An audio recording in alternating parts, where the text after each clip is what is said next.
Hello everyone. Here is Jack, narrating the motion picture TiCkEt to PaRaDiSe.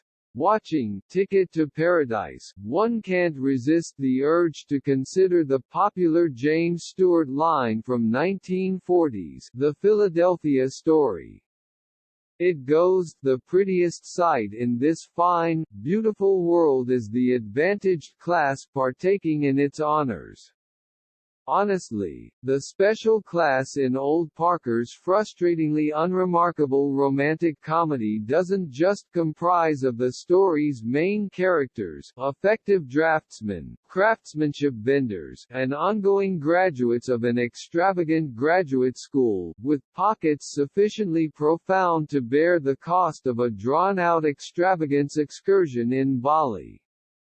In this particular case, it likewise comprises of two real celebrities, George Clooney and Julia Roberts. You could have known about them to a great extent, having a great time with the very much procured honors of their status as the remnant of a dying breed Hollywood hotshots, while quibbling their direction through a few severe humdingers and mocking gotchas.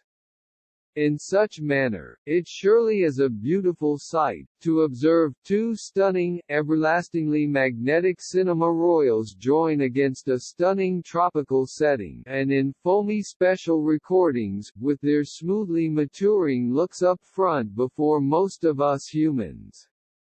Tragically however, the free connection between TiCkEt to PaRaDiSe and George Cukor's screwball exemplary stop not too far off, at that previously mentioned statement. Furthermore, you ought to pin it on an unsettling script that depends too intensely on its elite entertainer's attractive presence alone, rather than wasting time with a decent story that we can pull for. So how about we leap to one more statement from another film? At this stage, envision this die-hard light-hearted comedy fan, tossing her jazz hands up high and shouting like the late William Hurt in A Background Marked by Savagery, "How would you fuck that up?" To be sure, how in the world do the easy charms of Roberts and Clooney not yield the sort of romantic comedies we used to get during the 90s regularly? The issue is the second heartfelt story that unfurls around them, one that doesn't hit a solitary credible note. It has a place with Lily, a superb Caitlin Dever in an endorsed part, who is the above-said graduate school graduate en route to a Bali excursion, with her tomfoolery and physically extremely dynamic female companion, Wren, Billy Lord, and a challenge to join a first-rate law office on her return.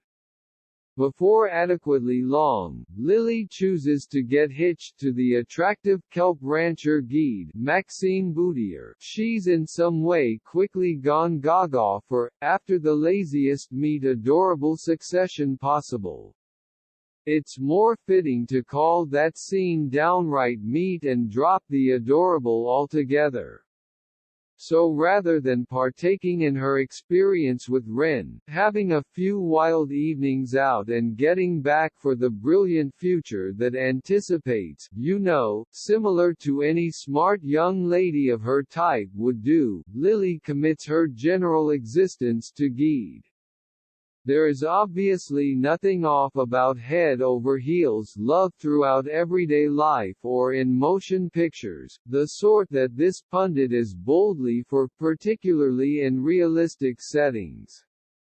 Be that as it may, to go with the gigantic life choice of marriage and choosing to remain in Bali for it spontaneously. Indeed, even the rough ice gatherer Kristoff of Frozen snickered at this thought. "You mean to let me know you got drawn into somebody you recently met that day?" And that was a Disney film in a 19th century setting. Impartially speaking, Lily doesn't settle on the marriage that day precisely. However, the film is so ailing in building the couple's sentiment and science that it seems like an immediate decision. What co-scholars Parker and Daniel Pipsky rather do is blame Lily's storyline so as to bring Clooney's David and Robert's Georgia together, Lily's folks and each other's exes that disdain each other. Yet, the obligation calls and the team sets out for Bali to end this crazy throw as a couple of dependable guardians. In reasonableness, TiCkEt to PaRaDiSe procures a few generosity during the David Georgia scenes and give the two a few sharp snapshots of quarrel, a few of which the film's trailer tragically ruins.